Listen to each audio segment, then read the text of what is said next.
राज्यातील 5व्या टप्प्यासाठीचं मतदान उद्या पार पडणार आहे आणि त्यासाठी तयारी आता जवळजवळ पूर्ण झालेली आहे।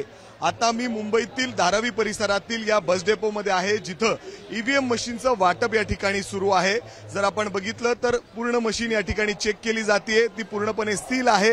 हे सगळं पाहून या ठिकाणी जे निवडणूक अधिकारी या ठिकाणी आलेले आहेत त्यांना या ठिकाणी ही ईव्हीएम मशीनचं वाटप सुरू आहे आणि त्याचबरोबर या ठिकाणी काही महत्त्वपूर्ण इन्स्ट्रक्शन्स माहिती देखील या ठिकाणी या सगळ्या जे अधिकारी आहेत त्यांना दिली जाते। जर आपण बघितलं तर या सगळ्या मोठ्या मोठ्या बॉक्सेसमध्ये ईव्हीएम मशीन्स आहेत, ते पूर्णपणे सील आहेत ना, सगळं चेक करून या ठिकाणी या मशीन्सचं वाटप सुरू आहे।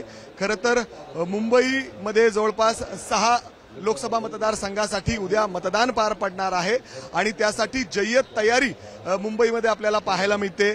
याच ठिकाणी नाही तर इतर ठिकाणी देखील अशाच पद्धतीने ईव्हीएम मशीनचं वाटप सुरू आहे आणि मुंबईत जर आपण बघितलं तर 85 लाखाहून अधिक लोक त्यांच्या मतदानाचा अधिकार त्या ठिकाणी बजावणार आहेत आणि त्यामुळे प्रशासन पूर्णपणे सज्ज आहेत।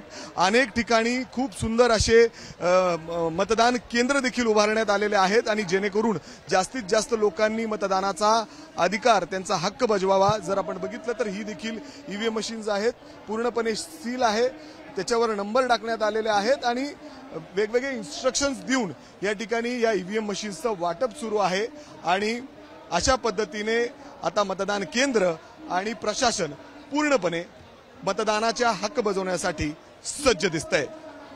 कॅमेरामॅन विजय राऊतसह मी मिकी घई, एबीपी माझा, मुंबई, धारावी। एबीपी माझा, उघडा डोळे बघा नीट।